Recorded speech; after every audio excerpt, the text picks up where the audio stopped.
dans la relation enfant-parent, si on pense que certaines choses sont négociables, cela implique donc que d'autres ne sont pas négociables.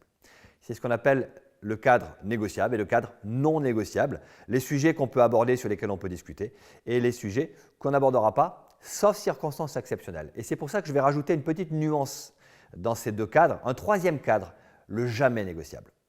Le jamais négociable, c'est le sujet sur lequel on ne touchera jamais. Et ce n'est pas sujet à discussion, même pas à remise en cause des principes.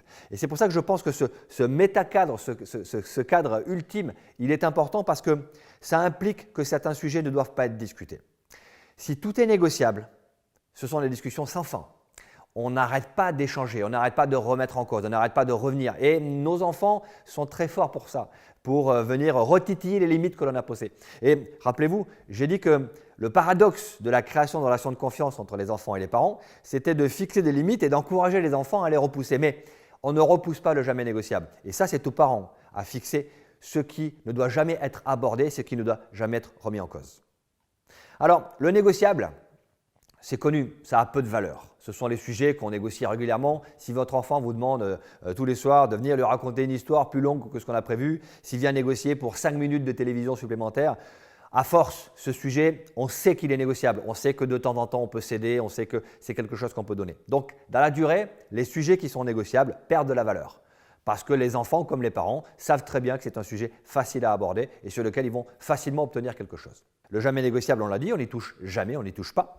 Le non négociable, qui est entre les deux, c'est là où se fait la vraie négociation. Pourquoi? Parce que c'est non négociable, sauf circonstances exceptionnelles. Et c'est justement quand une exception se fait jour qu'on ouvre la porte à la négociation. Si les cadres étaient très rigides et très figés, la limite entre le négociable et le non négociable serait complètement arrêtée. Et on n'aurait pas cette soupape de sécurité qui permettrait parfois que la pression sorte et que nos enfants puissent venir nous challenger sur un sujet que d'habitude on ne négocie pas. Alors, je pense que notre travail d'adulte, c'est d'abord de lister les sujets jamais négociables et de le dire à nos enfants. Voilà. Alors, pour moi, par exemple, l'hygiène, il n'y a jamais une bonne raison de ne pas se laver les dents, de ne pas se laver les mains. La politesse, il n'y a jamais une raison de ne pas dire bonjour, de ne pas être agréable avec les autres, même quand on est en colère, même quand on est fâché, même quand on est malade. La politesse fait partie des sujets jamais négociables. La sécurité, on ne se met jamais en danger. Il n'y a aucune bonne raison de se mettre en danger. Les valeurs qui nous portent, les valeurs qui font partie de l'enseignement que l'on amène à nos enfants, les valeurs qui font ce que nous sommes, ce sont les sujets sacrés, entre guillemets, même si ce terme, je ne l'apprécie pas forcément toujours, mais c'est les sujets sur lesquels on ne va pas avoir de remise en cause. Les sujets non négociables, eux, selon l'âge de l'enfant, selon les circonstances, vont être notre terreau de négociation, vont être ce qui va nous amener à échanger. Le non négociable, c'est que tu ne sors pas le soir quand il y a école le lendemain matin ou tu ne sors pas le week-end quand tu es en période d'examen. Mais quand une exception, quand une circonstance particulière arrive, eh bien c'est là qu'on peut commencer à envisager les échanges. Par exemple, un de vos ados qui vous dit « Écoute, voilà, je sais que je ne suis pas censé sortir en semaine parce que y a école et je dois travailler à l'école, mais voilà, tu as vu, j'ai eu des bonnes notes. Là, j'ai eu un super résultat, j'ai eu un 18 sur 20 sur mon devoir de maths.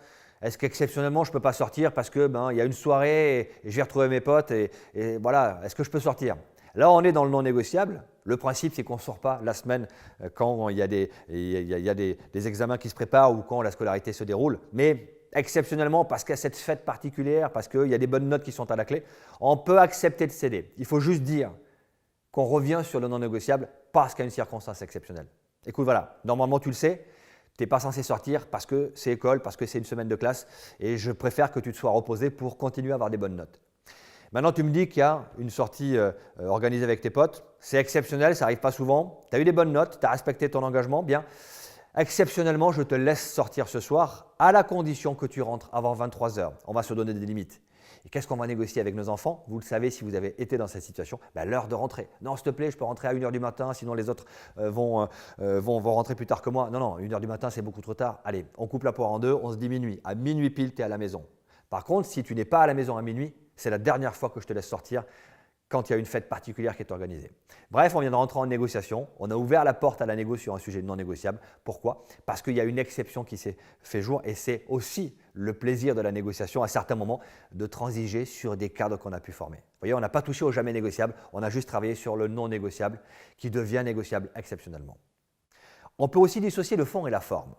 On peut avoir un sujet non négociable sur le fond, dont on va négocier la forme. Par exemple, ce qui n'est pas négociable, c'est que tu ranges ta chambre. Tu ne vis pas dans une chambre avec des affaires partout, tu ranges un minimum. Parce qu'on vit tous ensemble et je n'ai pas envie de voir des affaires qui traînent, du linge sale dans ta chambre. Donc, ce qui n'est pas négociable, c'est que tu ranges ta chambre. Par contre, je te laisse choisir le moment où tu vas le faire. Tu choisis si tu la ranges le matin après ton petit-déj, avant de partir à l'école, ou tu choisis si tu la ranges le soir avant de te coucher. C'est toi qui vois le meilleur moment, mais par contre, ce qui est sûr, c'est que tu vas ranger ta chambre. Transiger sur la forme pour rester ferme sur le fond est un des principes de Talleyrand, mais c'est un principe de base en négociation. Ce sont les deux phases de la négociation indissociables, et donc il faut mieux en profiter pour transiger sur la forme que de rentrer dans une confrontation sur le fond qui de toute façon à la fin sera stérile et qui imposera une prise de décision autoritaire parce que la négociation n'a pas fonctionné. On peut transiger sur plein de choses. Par exemple, faire ses devoirs, ce n'est pas négociable. Mais qu'est-ce que tu fais? Tu fais tes devoirs avec moi dans mon bureau. On peut les faire ensemble, c'est plus sympa. Sinon, tu peux les faire dans le salon. Il y a ton frère qui fait ses devoirs dans le salon. Peut-être qu'il pourra t'aider. C'est sûr que tu vas faire tes devoirs. Mais tu choisis dans quel endroit tu vas les faire. Je laisse une marge de choix et une marge de liberté sur la forme plutôt que sur le fond. Donc, vous voyez que finalement, notre capacité à structurer le négociable, le non négociable et le jamais négociable, ça fixe les cadres de la discussion, de l'échange, de la relation de confiance avec nos enfants. Donc, 3 points à retenir.